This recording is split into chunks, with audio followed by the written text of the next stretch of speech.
राज्यसभा में अमित शाह ने सभापति को ये सूची सौंपी थी। सूची में कांग्रेस विधायक आरिफ मसूद का नाम भी शामिल है। सूची में नाम होने के मामले पर आरिफ मसूद बोले, मैंने विरोध नहीं किया, मैंने कहा कि नहीं गा पाऊंगा, मैंने कहा कि मैं नहीं गा पाऊंगा।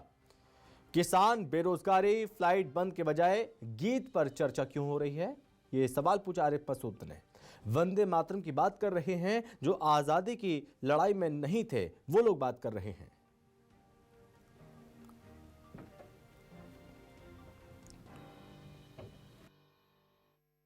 मैंने ये कहा कि नहीं, विरोध नहीं किया, मैंने कहा कि मैं इसको नहीं गा पाऊंगा।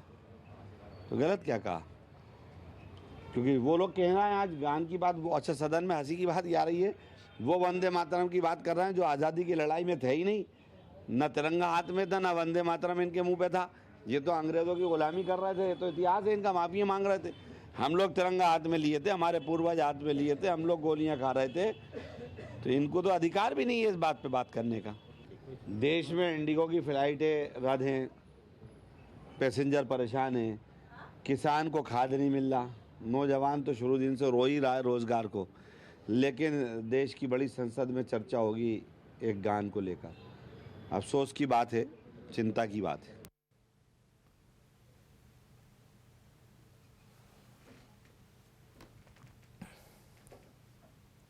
तो अमित शाह ने वंदे मातरम अस्वीकार करने वालों की सूची सौंपी थी, उसमें नाम आरिफ मसूद का भी था।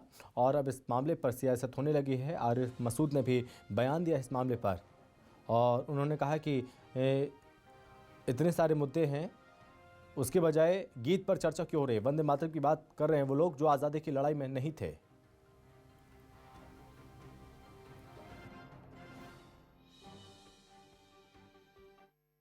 देखिए, आरिफ मसूद जैसे जो नेता हैं, उन्हें समस्या वंदे मातरम से नहीं, उन्हें भारत की आत्मा के सम्मान करने से। तो एक ऐसा नेता जो अपनी मातृभूमि के सम्मान से ही अपने आप को अलग कर दे, तो कैसे वो मध्य प्रदेश और इस देश की जनता का प्रतिनिधित्व कर सकता है। बहुत आत्मचिंतन और मंथन करने की आवश्यकता है कांग्रेसियों को।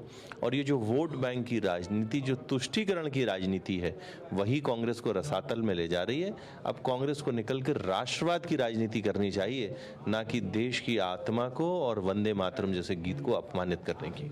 जब वंदे मातरम लिखा जा रहा था तभी अंग्रेजों के साथ कहीं ना कहीं देश की आज़ादी के आंदोलन को कुचलने का काम कर रहे थे, गवाहियां दे रहे थे, भारत छोड़ो आंदोलन का विरोध कर रहे थे।